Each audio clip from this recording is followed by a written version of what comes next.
Hey, happy Monday. Thank you so much for coming back again for part 4 of the Boundaries series. I'm so excited to be back again because this has been great. It's been purposeful, I think. If you've been here for the last 3 videos, thank you so much. And I hope that you were able to leave me a comment and let me know what you think. But I appreciate you showing up for part 4. And at the end of this 7-part series, I'm going to do an open panel. Open panel is going to be, what did you learn? What did you take from this series? And I hope that, with you sharing your experiences, that somebody else can be blessed. So today we're going to talk about the 7 types of boundaries. Um, there's been a lot that we've talked about throughout this whole series, but ultimately, the things that really matter is that we all need boundaries. They're going to keep us safe. The boundaries keep us safe. They keep us in our own lane, right? They keep us different from everybody else. They're going to help us focus on what's important to us, and they're actually going to improve our relationships by setting clear expectations for whoever that person might be. And sometimes it can be hard to figure out what type of boundaries to set. So that's the purpose of this video. There's 7 different types. So the physical boundaries is number 1. Physical boundaries protect our space, our body, our right not to be touched as far as resting, eating, things like that, physical boundaries. So maybe you're not a person who likes to give hugs. Then you're going to set that boundary immediately, and you're in a group setting. Everybody's hugging each other. You're just going to, you're going to put up your hand for a handshake the nicest way you can. Or if you're out to eat, you're not going to allow your friends to eat off your plate because you don't play that. You're a germaphobe, so you're like, nuh-uh, right? You're going to set that boundary right at the beginning of that. So another example would be if somebody comes up to you and sits real close to you. Do you move away, or do you say anything? You know, um, for instance, me, I'm gonna I'm gonna politely get up and scoot over a little bit. Now, you would assume, unless it's your child or somebody that you know playing around with you, you would assume this person is not going to keep scooting closer to you. So that's just a way of setting a physical boundary right away as soon as you come in contact with somebody. And there's nothing rude or mean about it. Sexual boundaries protect you as far as giving consent or, different type of things when it comes to that, when it comes to intimacy, as far as how, when, where, with who, and things like that.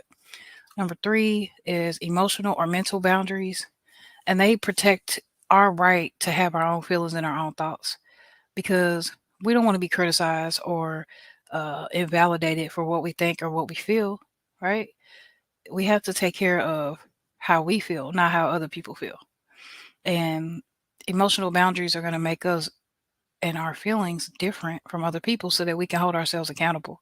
Because if not, then how are you even able to set a boundary if you're not holding yourself accountable?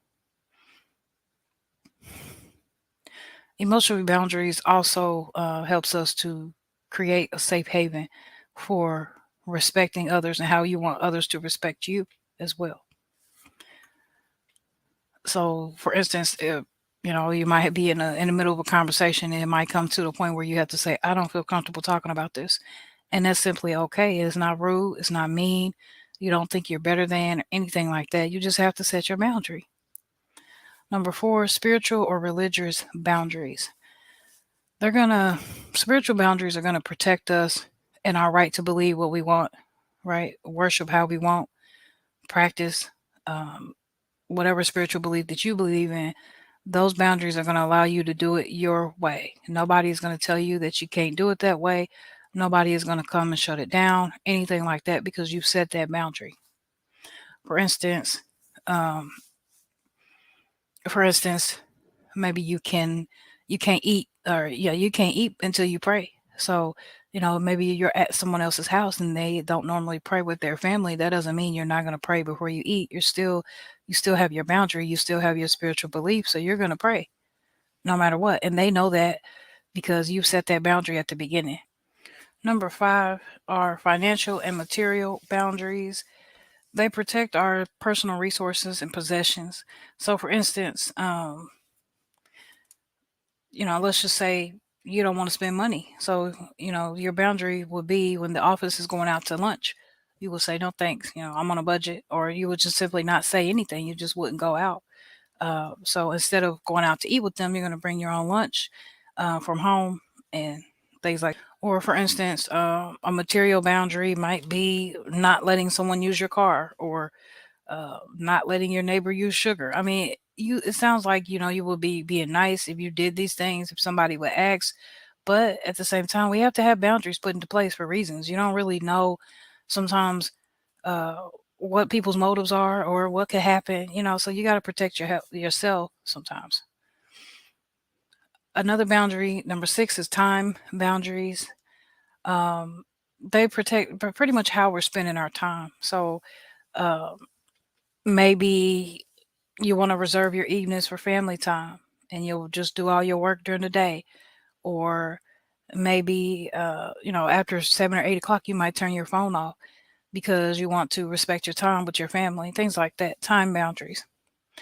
Number seven, non negotiable boundaries. So they're real deal breakers, meaning um, things we absolutely must have in order to feel safe.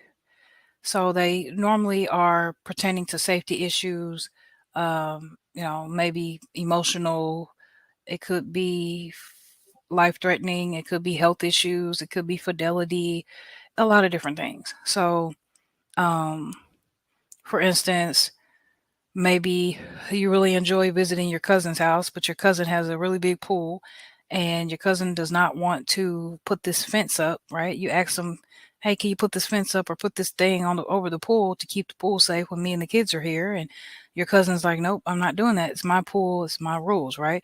Well, then that's non-negotiable. My kids are not going to be hurt, so what am I going to do? I'm just going to simply stay away. And that's just me. That's just an example. But it could be so many different things when it comes to that. So, after talking about these seven different types of boundaries and the different examples that I came up with, um, I hope you gained another type of understanding, another type of picture when it comes to boundaries. Because, I mean, it's just a word that seems like a big word that a lot of people use, but it could be used in so many different ways. And, I encourage you to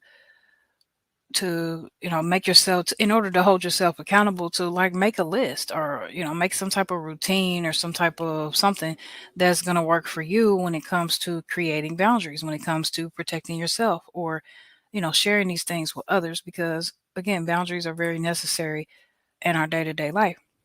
So again, I hope part four was a blessing. I hope you can leave me a comment, let me know what you think, but I'll be back tomorrow, same place, same time. Let's get into it. So I hope you are having a good rest of your night and stay blessed. Bye bye.